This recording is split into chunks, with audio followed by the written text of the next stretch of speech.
part of the course considers whether or not we can be considered to be beings who freely choose our actions for ourselves, or whether our actions are caused by other factors outside of our control.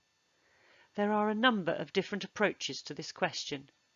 The approach we are going to consider in this film is that of the hard determinist, who argues that we have no freedom to choose and that all sensations of freedom are merely illusory. There are a number of different disciplines which support the hard determinist approach.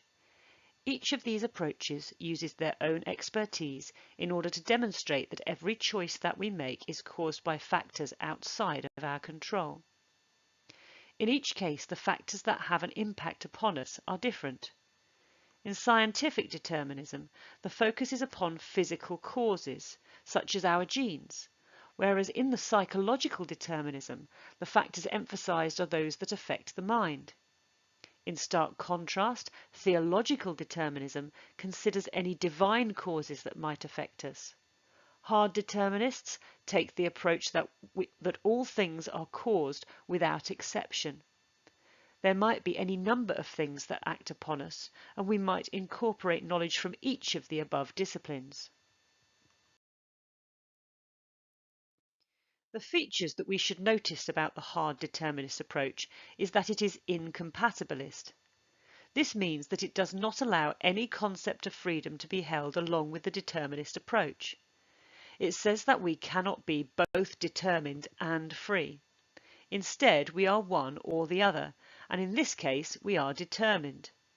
The hard determinist says that it is logically inconsistent to claim any freedom whatsoever if we are to allow that our actions are caused by factors outside of our control.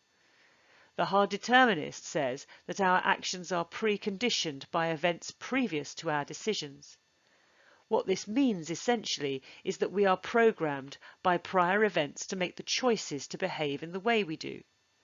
For instance, if you think that you chose to sit down and listen to this film, you will find that if you trace the events that led up to that choice, they will show you that you could have done nothing else. If you now choose to get up and walk away from your screen to prove your freedom, you will have only been caused to do this by factors within your personality that are also beyond your control, and these make you more likely to want to rebel. In this way, the hard determinist says that we in fact have no choice over how we behave. Our sense of freedom is an illusion. In fact, causation happens on all things, not just the inanimate world.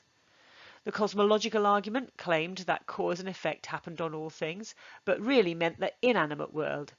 The determinist extends this to apply to all things, both inanimate and animate. This is a mechanistic view of the universe that sees it like a huge machine. We are part of that machine and are caused to move in exactly the same way. The hard determinist is usually a materialist, claiming that there is nothing more to reality than the things of this material, physical world, and that all these physical things are subject to the same universal causal laws. There are far-reaching implications of these views. Firstly, if we have no choice over any of our actions, then the concept of morality loses all meaning. It makes little sense to punish or reward a person for their bad or good behaviour if they couldn't have done anything differently. Having said this, practically it makes sense if someone is acting in an undesirable way as a result of their prior programming or causes to reprogram them or rehabilitate. This acknowledges that they hold no moral responsibility, but that we might find it useful to retrain their behaviour. However, it does make us feel a sense of hopelessness. Many might ask, what is the point in acting at all if nothing I do is going to free me from my set course?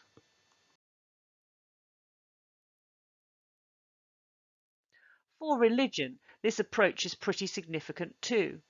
If we are determined, then it makes no sense for God to praise or blame us for our behaviour.